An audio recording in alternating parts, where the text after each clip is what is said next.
Hi, I'm Shashank Bhargav, and you're listening to Three Things, the Indian Express news show.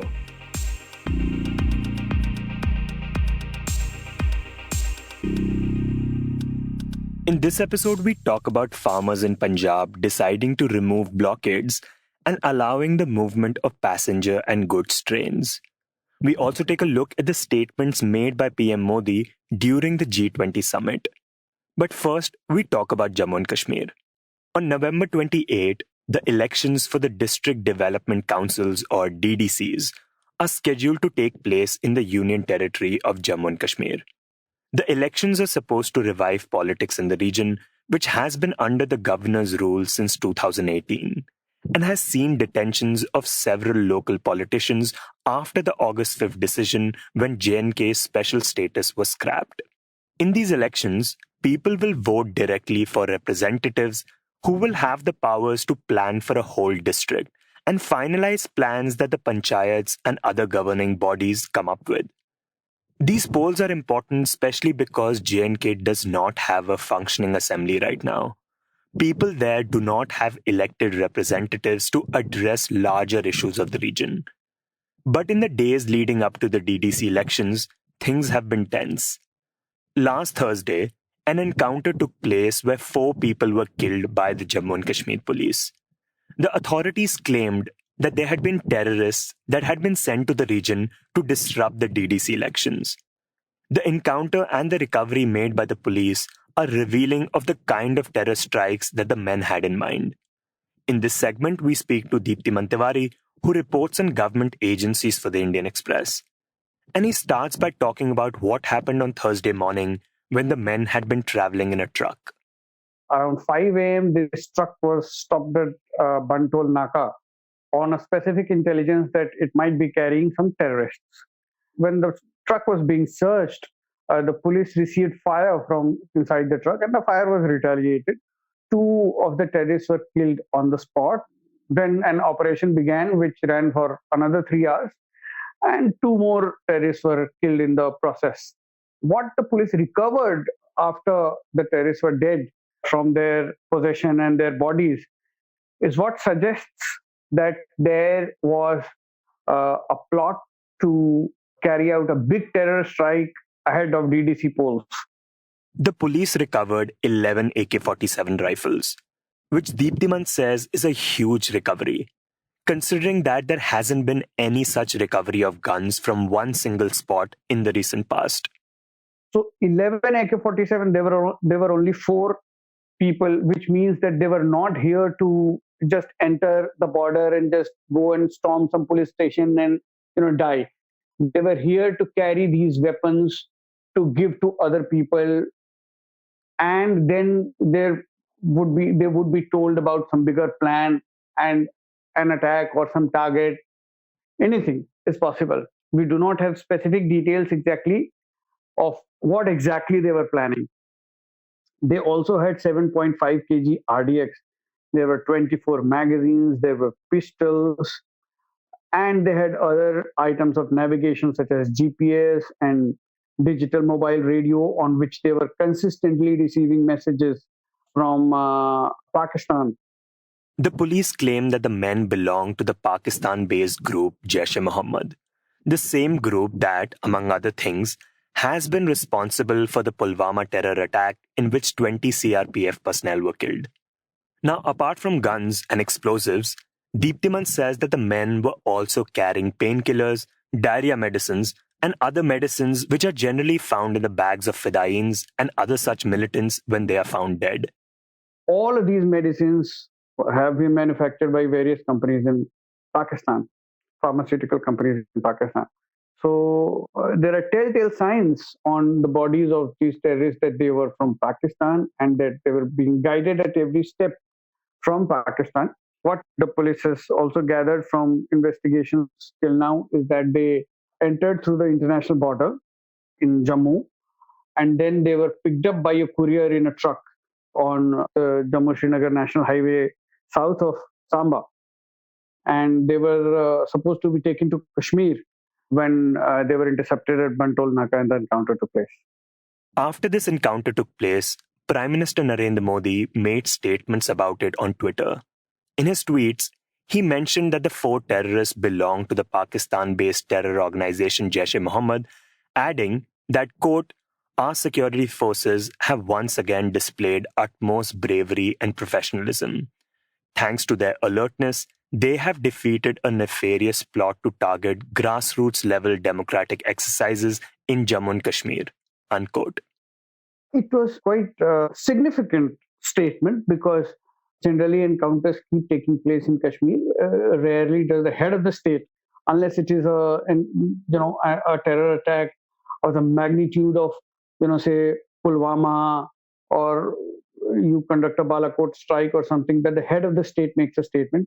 But Prime Minister Narendra Modi not only held a high level meeting with the Home Minister and top intelligence officials and the Foreign Secretary in the aftermath of the attack, but made it a point to make a statement against Pakistan and underlined that this attack was engineered by certain outfits in Pakistan. He named Jaish-e-Mohammed, and he said categorically that this was a plot to derail the grassroots democratic process in Kashmir, and that to obviously referring to the District Development Council polls, which are scheduled to begin on November 28th. So he made it very clear that India had taken this attempt by Pakistan based outfits very, very seriously, and it was not going to tolerate any such interference by non state actors into what India says is the first big grassroots democratic process after August 5 decisions taking place in Kashmir. These attempts to disrupt elections aren't new in Kashmir. Deeptiman says that every time there has been attempt to usher in any kind of democratic process in the region, Pakistan has tried to interfere.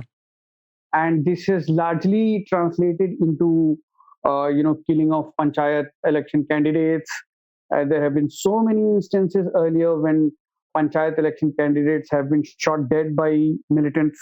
And you see, because there are so many candidates and they are at the grassroots level and they live in villages, they have their families, it becomes very difficult to provide security to each and every candidate. And so they become extremely vulnerable. He explains that one of the things that India always wants to show to the international community is that everything is normal in Kashmir, citing that people are participating in a democratic process, candidates are contesting elections, and people are coming out to vote. But this is exactly what Pakistan doesn't want the international community to see.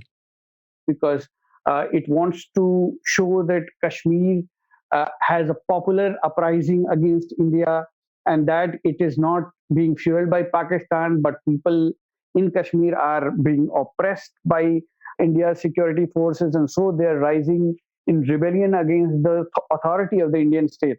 So this is why we always see that whenever a democratic process takes shape in Kashmir, there is always some bit of attempt by Pakistan to interfere in the process and to intimidate people so that candidates do not stand for elections, do not contest, or at least people are scared to go out and vote.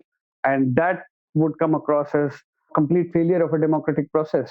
And also that there is massive resentment among public against the Indian state. With only 5 days left for the polls, the administration is strengthening its security measures. One of the things Deeptiman says it's trying to improve is its intelligence grid, so that more such attacks could be prevented from happening. And the other thing that the government is trying to do is providing security to candidates, since they are at immediate threat.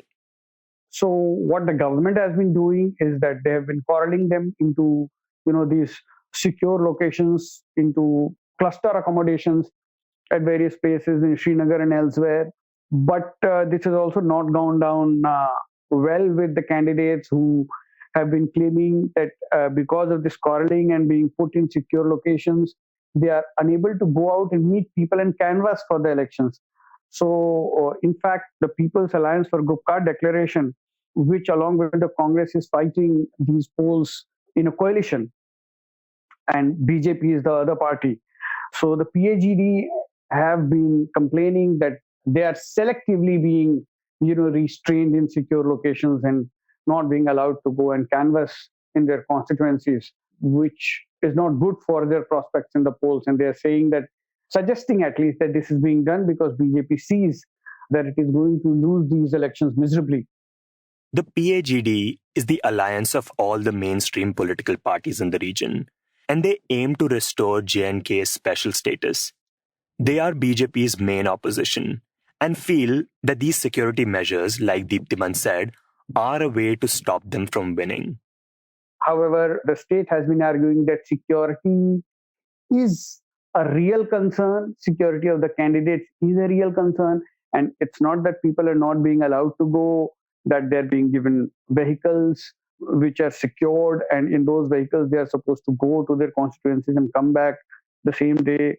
They're saying that such arrangements are also being made for the BJP. So there is no discrimination. However, it is true that several opposition candidates are not very happy with the restraint which has been put on their canvassing. Now, we had earlier mentioned that Prime Minister Modi had given statements on Twitter about the encounter of the four militants.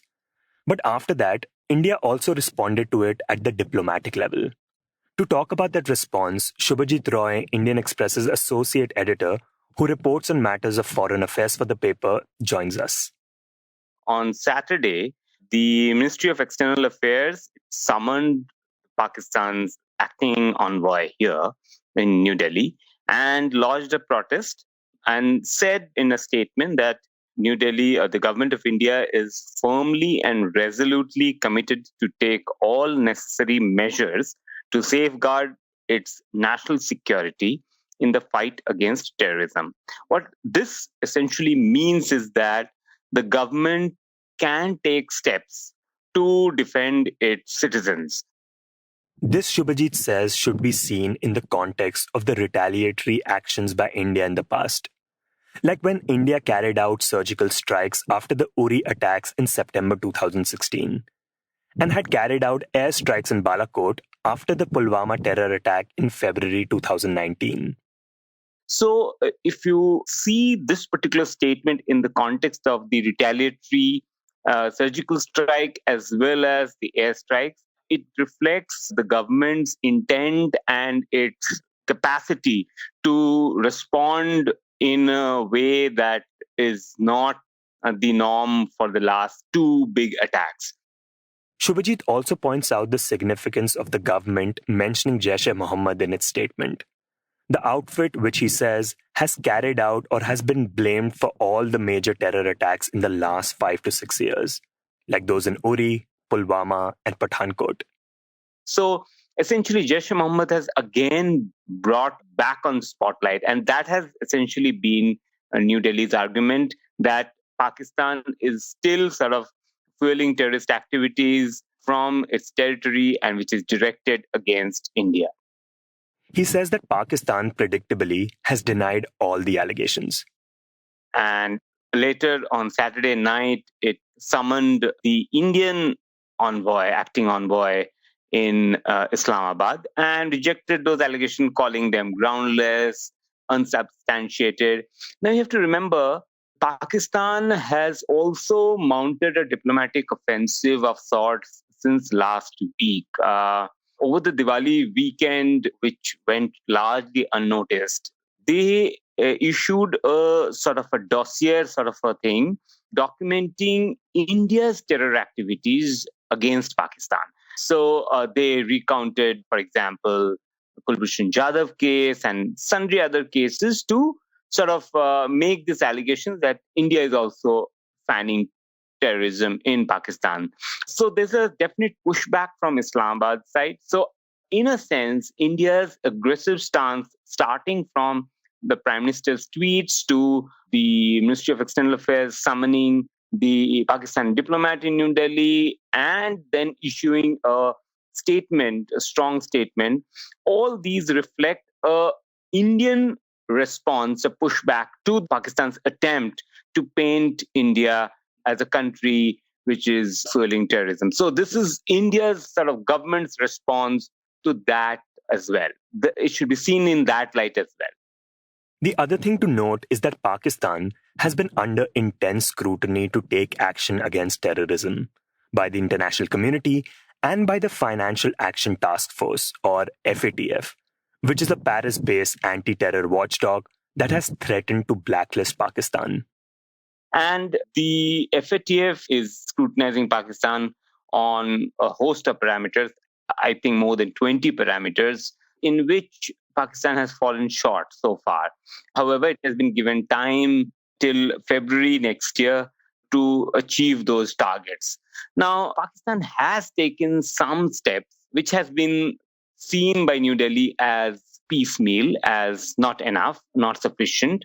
And what India has always maintained that Pakistan has to take credible, sustainable, verifiable, and sort of visible action against terrorist outfits which are directed against India, so that the terrorist infrastructure is dismantled in the Pakistan territory.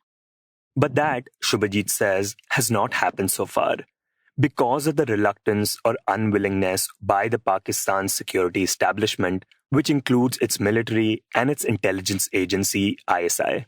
And he says that this is something that the former US President Barack Obama also points out in his latest book, when he talks about the raid in which the terrorist Osama bin Laden had been killed. He says that it was why they did not get Pakistan military or Pakistan government on board on the Abbottabad raid was that it was an open secret that ISI and Pakistan's military had links with Taliban as well as even Al Qaeda. So it's been sort of documented by the former US president as well in his book. So this kind of links are so evident, so apparent, that it's very hard for India to believe that Pakistan has taken any credible action against these terror groups, which are being shielded and are actually being used as strategic assets by the Pakistan's military establishment against India. Dear listeners, before we move on to the rest of the show, I just wanted your quick attention. One of the big reasons people say they like this show is because it helps them understand the news better. It provides them with the context they need to see the bigger picture. And there is perhaps no other place that does that better than Indian Express's Explained section. We on Three Things refer to the section regularly, and it helps us make this show. If you're a regular reader of Indian Express, you know how useful the Explained section can be, especially when you're looking for in-depth analysis by the right experts. You can log on to indianexpress.com/explained and access the coverage 24/7. Explained by Indian Express, where news that matters is explained by experts who know the subject. Now, back to the show. And next we talk about Punjab. For nearly 2 months now, farmers in Punjab have been protesting against the contentious farm laws that have been passed by the central government.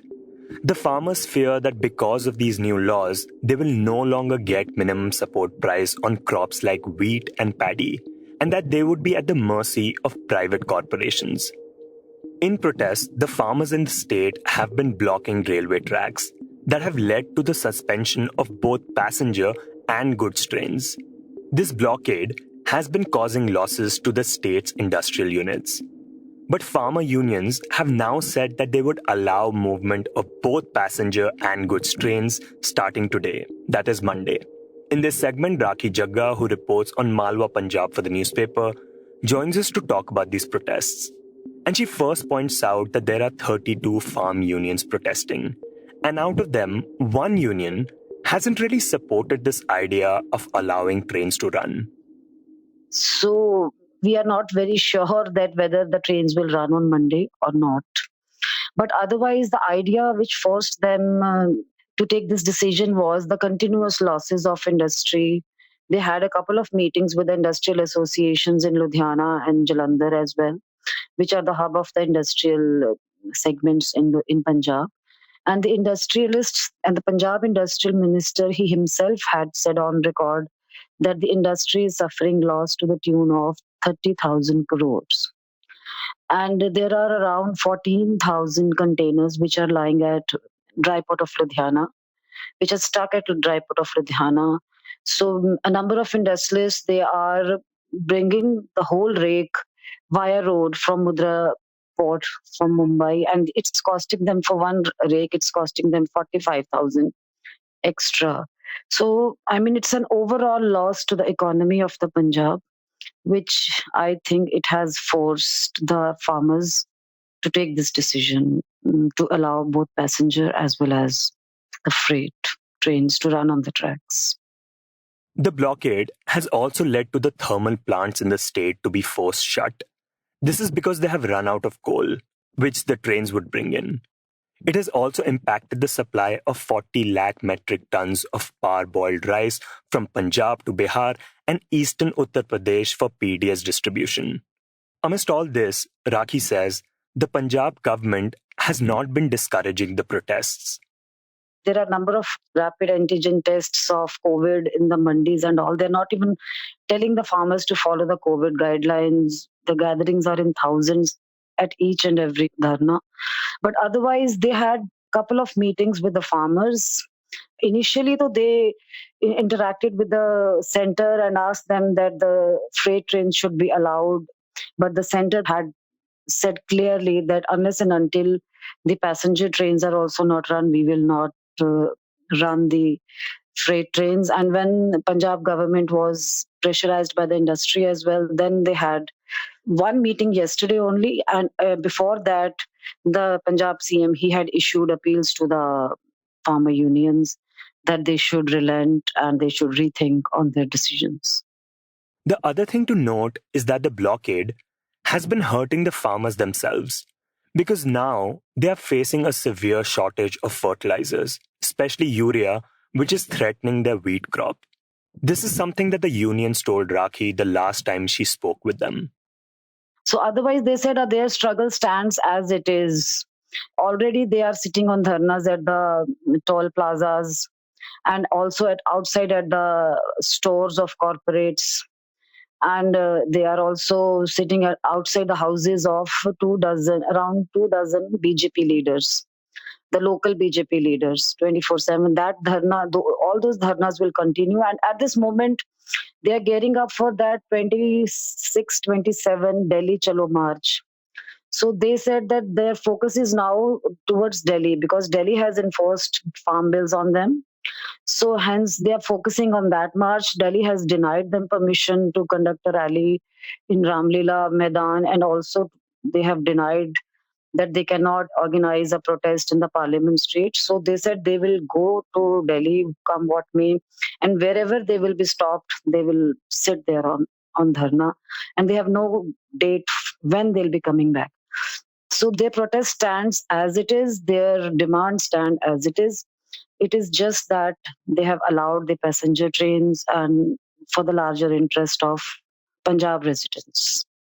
Rakhi has been reporting on the protests since the beginning, and last week had spent an entire day with the farmers. What I saw that, age doesn't matter to them. 87, 88 years old farmers, they are spending overnight in a tent. And a 70-year-old farmer, they are there. I mean, they said that they are ready to sit here for 2 years, 3 years, or 4 years. It doesn't matter to them, but they will continue their protest against the government. And now it's not more about the farm bills. They are having anger against the NDA government and particularly against the Prime Minister. The other thing she heard from farmers was that they had been told by farmers in Gujarat that when PM Modi was Gujarat's chief minister, the Sikhs in the state weren't happy. They also told her that the NDA government is not bothered about Punjab. Already in Punjab, BJP was not a popular party all these years, although they had alliance with Akali Dal. But now, when BJP is out of that alliance, the farmers are having that personal enmity kind of a thing, you can say, that they show their dislike towards the Prime Minister as well in these dharnas, and their commitment that they can sit for years as well in these dharnas. Rakhi says that this has now become a mass movement. During the protests, it's not only farmers, but it's also their families, their wives, and children who accompany them. And how they collect ration, the dry ration, milk and all for all these dharnas going on. And every morning in the house, they keep one portion for these dharnas. I mean, if you say one glass of milk is kept aside for these dharnas, and they just collect all those dry ration, and they just provide them to the nearby gurdwaras. There the langar is cooked, and then that langar reaches all the dharna sites.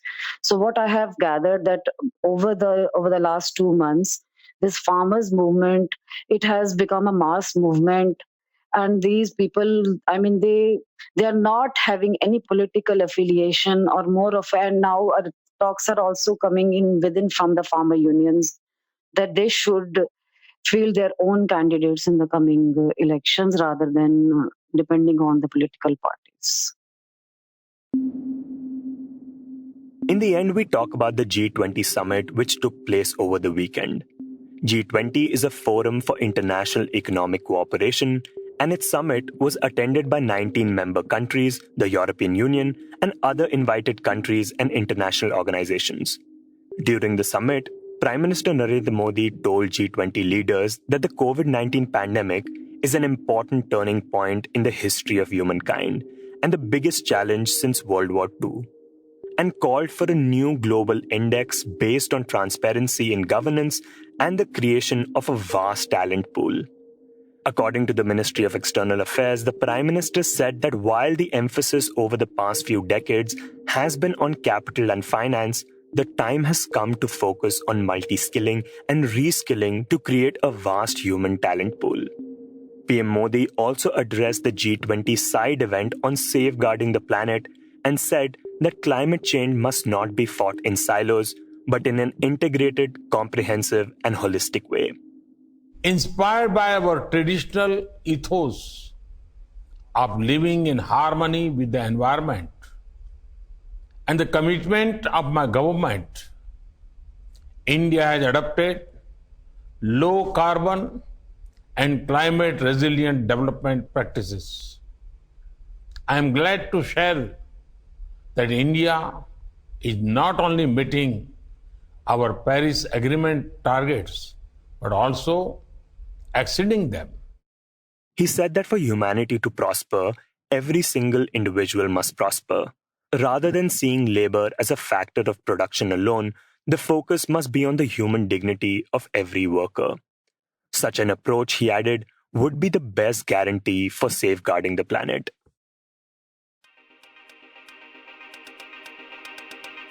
You were listening to Three Things by the Indian Express. Today's show was written and produced by me, Shashank Bhargav, and as always was edited and mixed by our producer Joshua Thomas. Before we go, here's another reminder to check out Indian Express's Explain section. You can log on to indianexpress.com/explain and find in-depth analysis by the right experts. It has everything you need to know to understand the news better and see the bigger picture. If you like this show, then you can subscribe to us wherever you get your podcasts. You can also recommend the show to someone you think will like it, share it with a friend or someone in your family. It's the best way for people to get to know about us. You can also tweet us at Express Audio and write to us at podcast@indianexpress.com.